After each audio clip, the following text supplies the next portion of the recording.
Hey everyone, so I know I'm more than a little late on this one, but I wanted to have a chance to talk to you about the last movie in the Hunger Games series, Mockingjay Part 2. Now I'm going to presume that everyone who's going to see this has already gone to see it, so this is going to be a spoiler-tastic review. We're going to be talking about massive plot points. And so first off, just to say, I really liked it.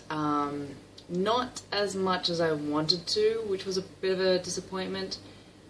I have not actually read the series. I have the first book. That was not meant to be a dramatic reveal, but there you go. But I have not read it because I was actually enjoying the movie so much, and I had heard the problems it has in regards to its first-person present tense, which is a very, very difficult style of writing to pull off well. So I had been putting it off, and I decided that I actually wanted to wait and see the entire series in film before I viewed it in books. It's the same reason I haven't actually started reading the Game of Thrones series, Song of Ice and Fire, because I'm enjoying the TV series and I don't want the two to clash. So, Hunger Games though. This was the first movie where I really felt that not reading the books was a barrier to entry. There was a lot that happened that left me going, come again? What? Okay. A lot happened. I don't necessarily know if it was justified in splitting the last book. I understand that a lot of the fans of the books had complaints that there was too much crammed into one book, and that's why it was a good idea to split the two. But a lot happened in the second one that was just blown past, and there was no explanation.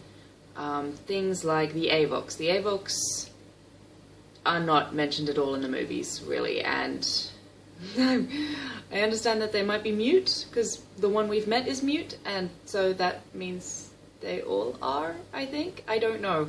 The Mutts, I don't know when Hunger Games turned into a zombie film, but at some point it did. And that was just kind of bizarre. It was the same feeling I had in the first one, where everything's had a taste of realism to it, and then the game masters just seem to like pull holograms of dogs up and they're just created. The implication seeing that they just designed these creatures right then and there and they were ready to go, and I'm like, how? Explanation would be nice. So that was my main problem. The Avox, the Mutts. We got to meet Tigress, who I don't ever remember seeing before. I think I would have remembered a cat lady. And she had gone, well, I worked on the games until present. Come on through.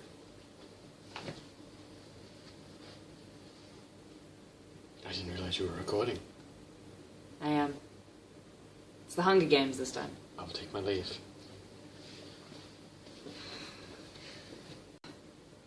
So I was complaining about the Avox, I was complaining about the zombies. Oh, Tigress, right. So she's there and she says, yes, I worked on the games until President Snow didn't think I was beautiful enough.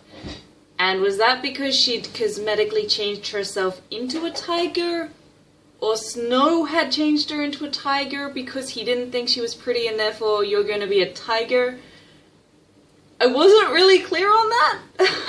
Get on his dust.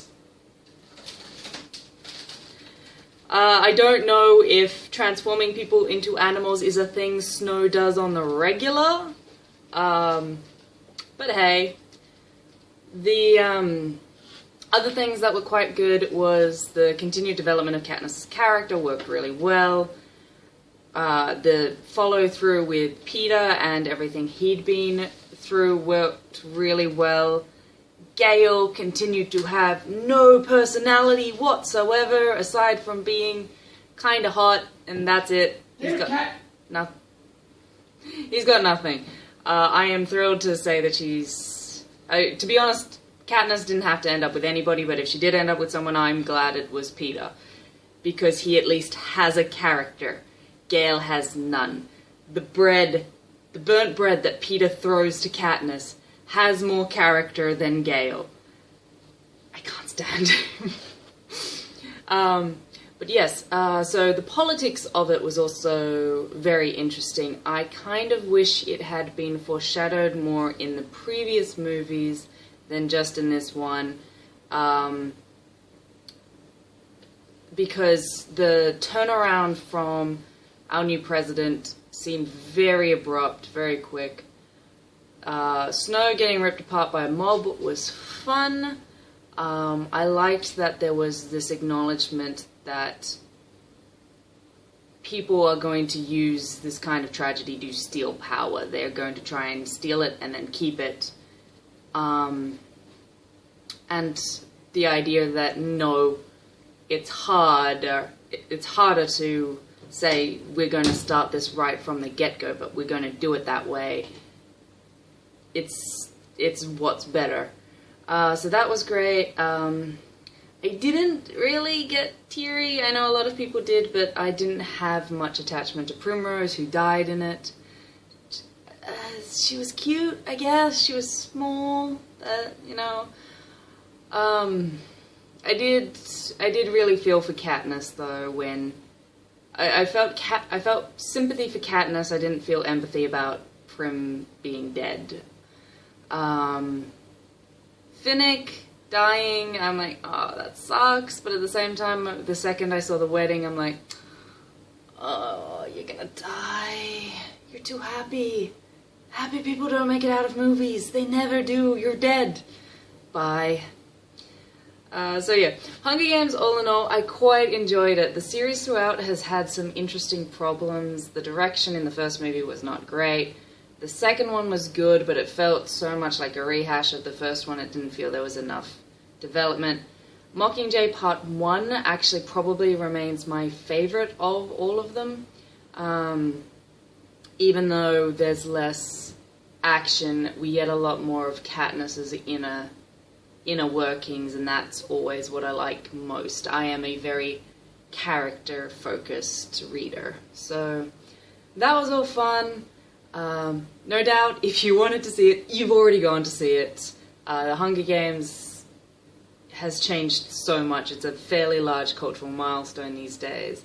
And it's also a series that's got a lot more people into reading, and that is something I am always a fan of. So I'll sign off with just saying that if you haven't seen it, do. I really liked it, and I thought it was a satisfying, if not perfect, conclusion to the series. So, fare thee well. Like stuff, subscribe, thing, comment. Comment's fun, actually. I would like to have comments. I'd like to meet people. That'd be fun. But yes, all of that, and may the odds be ever in your favour.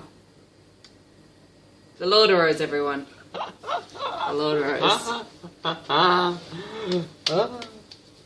You just want to annoy Claire. I know. Hunger Games is cool. Which Hunger Games are you talking about? The latest one? The latest one. I haven't seen that one. Yeah. Give me it in 10 words. Not more, not less, exactly 10.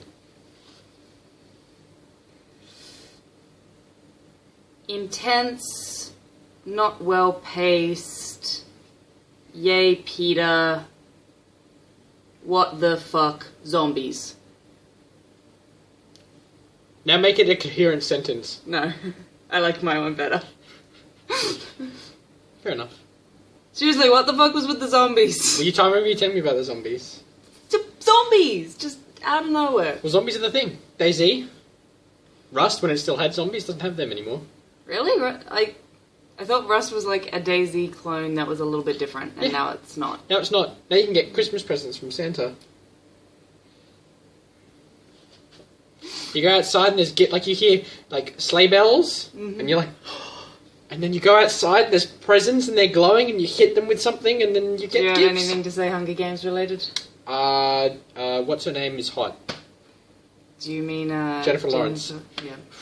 She's so good looking. She is. It's indeed. it's like her and Emma Watson and like Who else? There's like so many, like Natalie Portman. Mm-hmm. They're just good looking, and they're either like really down to earth, or they're like really intelligent, or really funny. And you're like, stop that! Stop making the rest of us look bad. Yeah, fair. Like, I mean, I know I'm smart and I'm funny, and you know, I'm good looking. Leave, or I'm gonna But- send you to the games. What? I've got like 10 minutes left. Oh.